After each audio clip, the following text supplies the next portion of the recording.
या घडीची महत्त्वाची बातमी आहे। कुर्ला बेस्ट अपघातामध्ये मृतांचा आकडा आता 7 वरती पोहोचलेला आहे। अपघातामध्ये 48 जण जखमी झाले तर 7 जणांचा आता मृत्यू झालेला आहे। काल रात्री भरधाव बेस्ट बसने अनेकांना धडक दिली। कुर्ला LBS मार्गावरच्या मार्केटमध्ये भरधाव वेगाने शिरलेल्या इलेक्ट्रिक बेस्ट बसने अनेकांना धडक दिली आणि याच्यामध्ये अनेक लोक जखमी झाले। जेव्हा हा अपघात घडला तेव्हा अपघातग्रस्त बसमध्ये सुद्धा तब्बल 60 प्रवासी होते। बस चालक संजय मोरे या बस चालकाला पोलिसांनी अटक केली आहे। तसंच त्याच्यावरती सदोष मनुष्यवधाचा गुन्हाही दाखल करण्यात आलाय। या संपूर्ण अपघाताचा सीसीटीव्ही सुद्धा समोर आलाय। 332 नंबरची ही बस होती, कुर्ल्याहून अंधेरीकडे जात होती आणि या बसचा एक भीषण अपघात ऐन मार्केटमध्ये ऐन बाजाराच्या ठिकाणी घडलाय। त्यामुळे 7 जणांचा मृत्यू आणि तसंच 47 जण जखमी झालेले आहेत। 48 जण जखमी झालेत, यामध्ये काही गंभीर जखमी सुद्धा आहेत।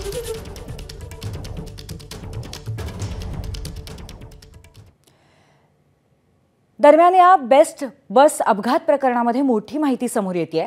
बसमध्ये कोणताही तांत्रिक बिघाड नव्हता असं समोर आलेलं आहे। तसंच चालक संजय मोरे हा 1 डिसेंबरला चालक म्हणून कामावरती रुजू झाला होता। आरोपीच्या वैद्यकीय तपासणीमध्ये त्याने मद्यपान केलं नव्हतं असंही समोर आलेलं आहे। त्यामुळे कुठलाही तांत्रिक बिघाड नाही, आरोपीने मद्यपानही केलेलं नाही। मात्र 1 तारखेपासूनच हा आरोपी ही इलेक्ट्रिक बस, ज्याचं तंत्रज्ञान थोडं वेगळं असतं, ती चालवायला त्याने घेतलेली होती असं कळलेलं आहे। या घडामोडीचे ताजे अपडेट्स आपण आपले प्रतिनिधी सूरज सावंत यांच्याकडनं जाणून घेऊया। सूरज, मृतांचा आकडा वाढतोय आणि गंभीर जखमी सुद्धा बरेच आहेत, तर एकंदरीत पाहता हा आकडा आणखी वाढण्याची शक्यता आहे, काय वाटतं तुम्हाला?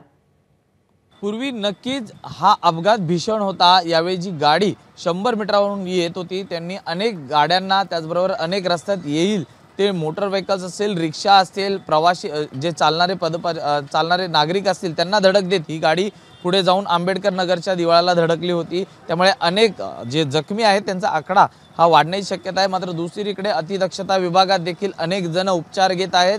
मृतांचा आकडा 7 वर पोहोचलेला आहे। कालपर्यंत मृत हे 3 नंतर 5 झाले होते, आज सकाळी तो आकडा 7 वर झालेला आहे। त्यामुळे अतिदक्षता विभागातील जी नागरिक जे उपचार घेत आहेत त्यांची देखील प्रकृती ही चिंताजनकच म्हणावी लागेल। दुसरीकडे पोलीस तपासात जो चालक आहे संजय मोरे याची वैद्यकीय चाचणी केली, त्यामध्ये त्याने मद्यप्राशन केलं नसल्याचं तर समोर आलेलंच आहे। मात्र दुसरीकडे जी इलेक्ट्रिक बस आहे त्यातही कुठलीही बिघाड नव्हती। त्यामुळे कुठेतरी हलगर्जीपणाचा एक संशय हा पोलिसांना आहे की हलगर्जीपणामुळेच हा अपघात झाला आणि त्यानंतर ही मोठी घटना घडलेली आहे। त्यामुळे याबाबत आता कोण जबाबदार हा प्रश्न महत्त्वाचा आहे। संजय मोरे याला 1 डिसेंबरपासून ती बस चालवण्यास देण्यात आली होती, मग त्याची नियुक्ती कोणी केली, वयाच्या 54व्या वर्षी तो त्या ठिकाणी रुजू कसा झाला, असे अनेक प्रश्न या ठिकाणी उपस्थित केले जात आहेत।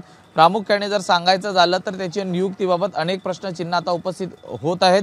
BST प्रशासनाकडून याबाबत कुठली माहिती देण्यात येत नाहीये। त्यामुळे या अपघाताबाबत नुसता संजय मोरेच दोषी आहे का, त्याच्या मागे इतर जे नियुक्ती करणारे आहेत ते देखील दोषी आहेत? कारण 10 दिवसच झाले होते संजय मोरे यांनी इलेक्ट्रिक बसची सराव केला होता आणि त्यानंतर थेट अशा कुर्ला ते अंधेरी या गर्दीच्या ठिकाणी त्याला बस चालवायला देण्यात आली होती। त्यातून हा प्रकार घडलेला आहे। याचबरोबर त्या मार्गांवरील अनेक जे नो पार्किंग्समध्ये लावण्यात आलेली वाहनं आहेत त्याचा देखील प्रश्न या ठिकाणी उपस्थित केला जात आहे। सध्या संजय मोरे त्यांच्याबरोबर असलेले कंडक्टर सिद्धार्थ मोरे या दोघांनाही ताब्यात घेण्यात आलेलं आहे। त्यांच्यावर सदोष मनुष्यवधाचा गुन्हा दाखल करण्यात आलेला आहे। आज त्यांना कुर्ला न्यायालयात हजर केलं जाईल आणि त्यांच्या पोलीस कोठडीची मागणी देखील केली जाईल। त्यांच्या जबाबात आतापर्यंत तर त्यांनी या संपूर्ण प्रकरणाची माहिती दिलेली आहे।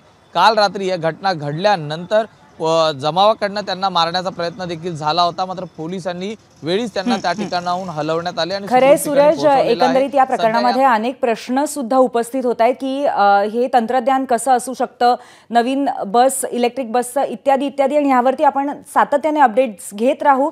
धन्यवाद तुर्तास आपण दिलेल्या माहितीबद्दल। ABP माझा, उघडा डोळे बघा नीट।